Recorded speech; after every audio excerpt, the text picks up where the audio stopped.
If you're having a sinus infection, just watch Challengers. It'll clear your sinuses right up with how steamy it is. Today, my friends, we are venturing to a place that I should visit more often, the outdoors. And not just that, outdoor sports. Today, we're taking a swing at the erotic tennis match movie, Challengers. I did not expect to love this movie as much as I do. I wasn't expecting anything from it, in fact. Probably because I didn't know that this film was directed by Luca Guadagnino, who was the same person who directed Call Me By Your Name, TikTok's favorite film. I guess I'm just a playdate to you. I don't know what to say. If I had known that the director for Call Me By Your Name was also directing Challengers, then this movie would have been a lot more close in my periphery. So boy am I glad that I watched it because this film has so much going for it, and today we're gonna take a look at what makes this movie also very special.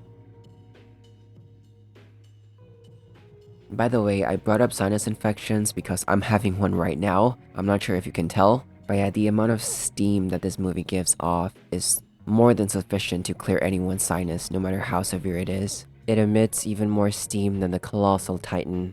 Yeah, bet you weren't expecting that reference in this video. What's up, anime fans? It's an all-inclusive zest fest that explores a throuple relationship, starring our two unforgettable Fire and Ice boys, Patrick Zweig and Art Donaldson, and their mutual love interest, Tashi Duncan. America runs on Duncan. I want to praise this movie for a lot of things, but first and foremost for exploring this throuple relationship and lifestyle so free-spiritedly and unashamedly. Like, I was really into it, even though I would never do this in real life. And I think a huge reason why I think it works is because, all of these actors are hot. I don't think this movie works without that selling point. But just the way that they angle this love story to be one that's full of competitiveness, but also a sense of respect for each other, where they're like chasing for the same girl, but they also have this sense of friendship still that they don't want to lose entirely. And I thought that was kind of wholesome. And yeah, I just haven't seen thruples being explored in such a free-spirited yet complex way.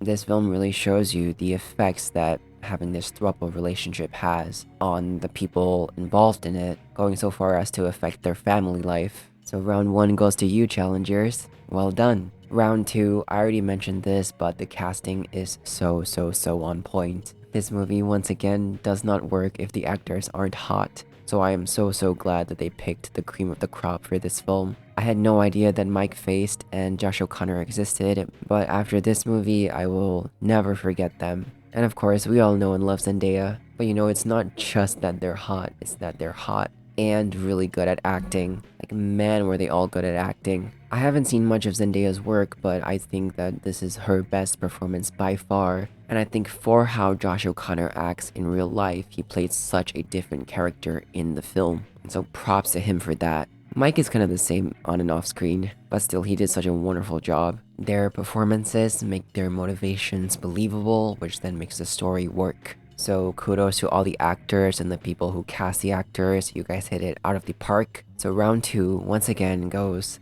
to you.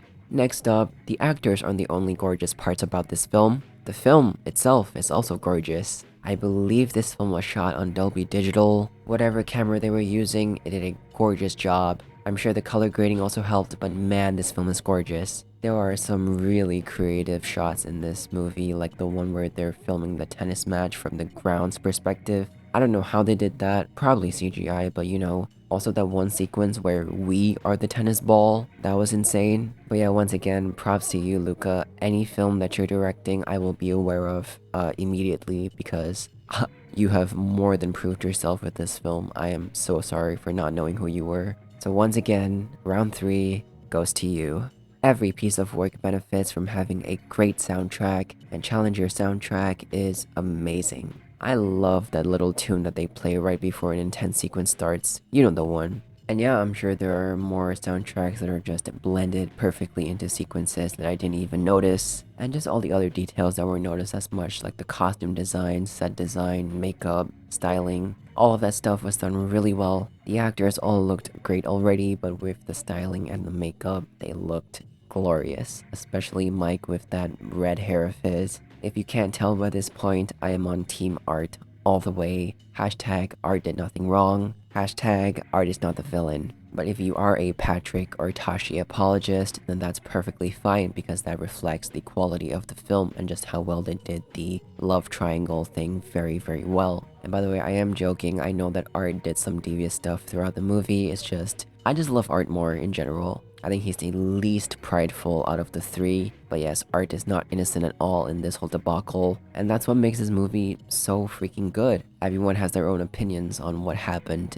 in the story. Even the cast members themselves don't really seem to know what happened entirely, and so when you have a movie that sparks conversations like that, you know you have a gem on your hands. I'm a broken record at this point, but I love this movie. It's so erotic without actually having any sex scenes in it, and the production quality for this is just incredible. Mike Faist had to gain about 30 pounds for this film, and he was working on a pretty tight schedule, so everyone who worked on this just committed so hard, and the results really show. Mike Faist in general is just a fascinating guy who has a pretty diverse and wide range of projects to his name. I think he did like a movie on the guy who made the pinball machines, but then he'll also do a project like The Bike Riders and West Side Story and I Can, I Will, I Did. So I'll definitely be checking out more of his work after seeing his performance and dedication in Challengers. Josh O'Connor also has a pretty interesting resume of movies and projects. He was in Peaky Blinders for a bit, I believe, and yeah, he's been in a good amount of romance projects, so